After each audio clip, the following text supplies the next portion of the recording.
same things happen over and over again.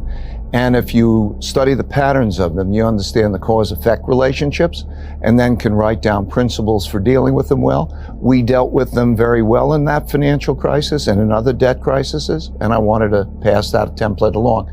I think that there are 6 stages to the cycle. I'm going to touch on them briefly. There's the early part of the cycle where debt is being used to create productivity, incomes, and then it can be serviced well. Asset prices go up.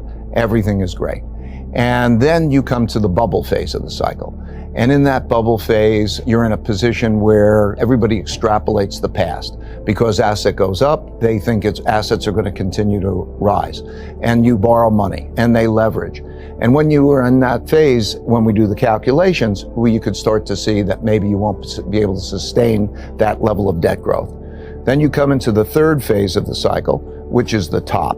That's typically the part of the cycle when central banks start to put on the brakes, tighten monetary policy and the like.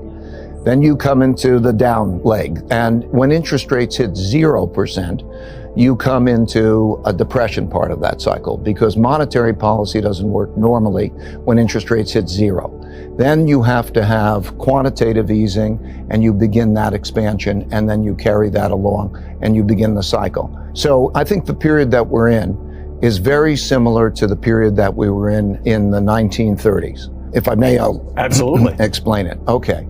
There are only 2 times in the history of this century where we had debt crises in which interest rates hit 0.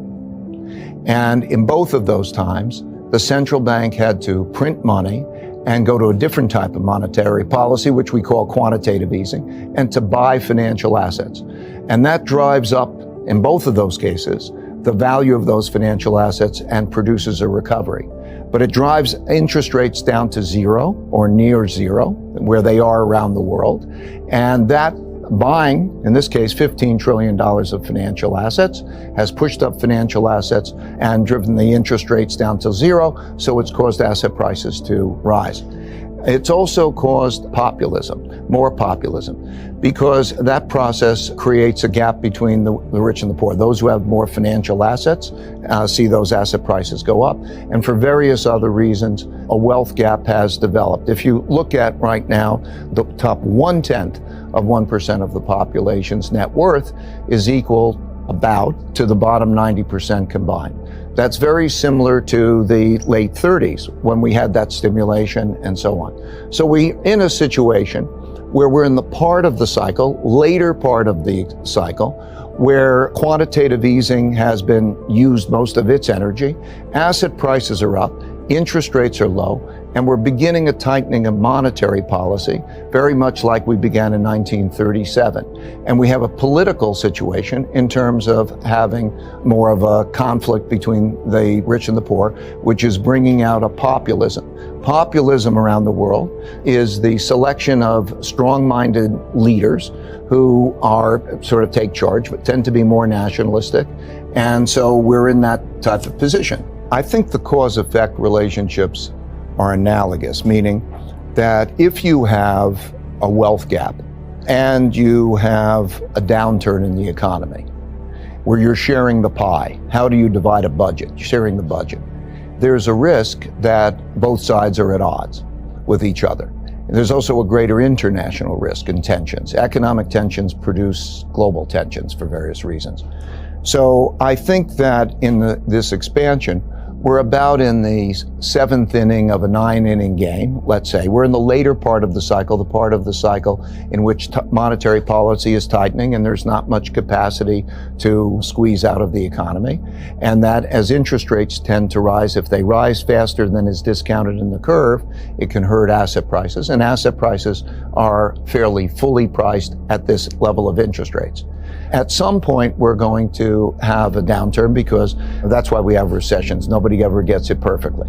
And my concern is what that downturn would be. I think that that's not immediate. We don't have the same pressures, but I think it's maybe it's in 2 years, I can't say. But I think that what concerns me is that.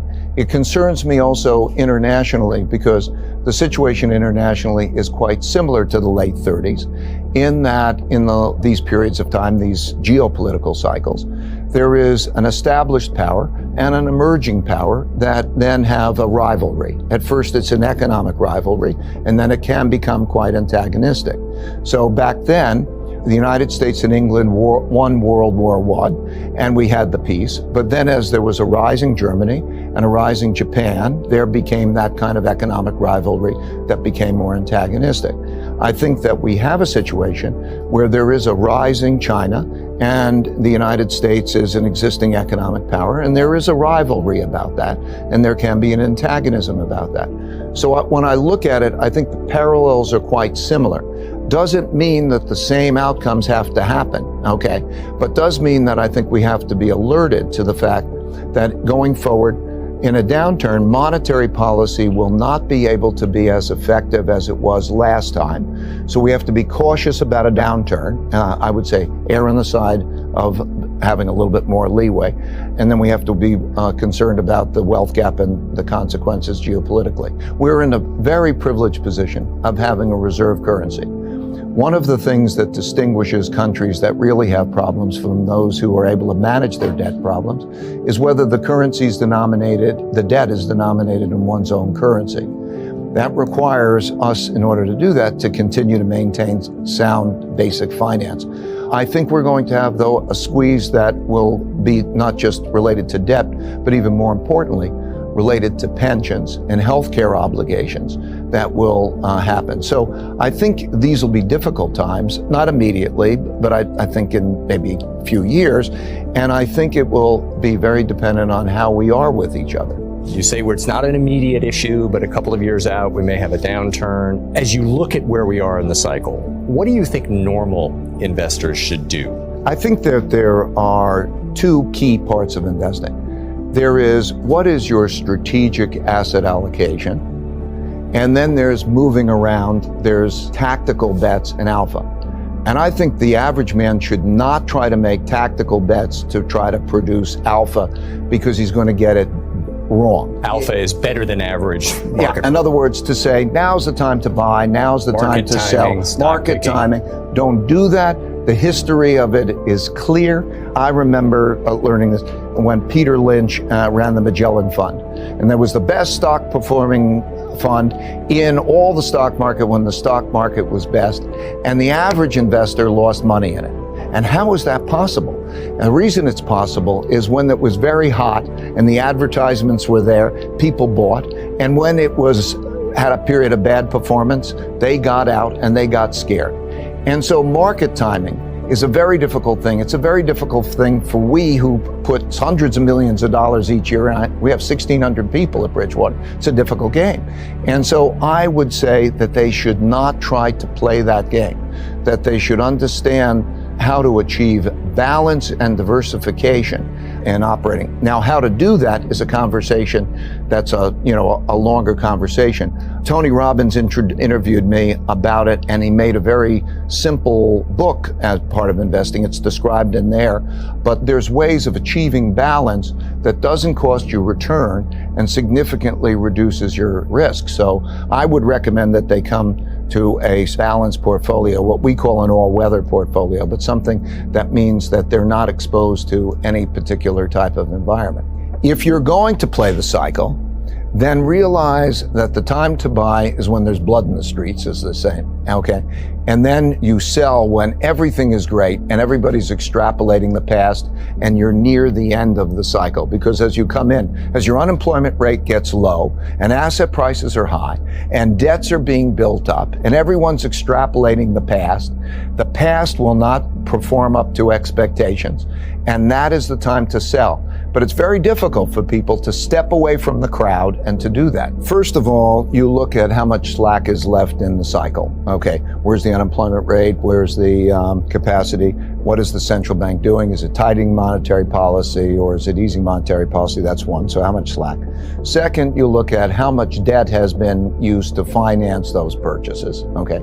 Third, you look at the amount of sentiment, the euphoria. And fourth, I would say, you can see the pricing of how much growth is built into the pricing. In other words, by comparing the yield on stocks and the yield on bonds and you look at the pricing, you look at credit spreads and things like that, they paint a picture of the future. That's the discounted future. And if you look at that picture of the discounted future, and that picture is an extrapolation of what happened in the past to something that's unlikely to happen going forward, then you would know that prices are too high, and then you have to think about timing.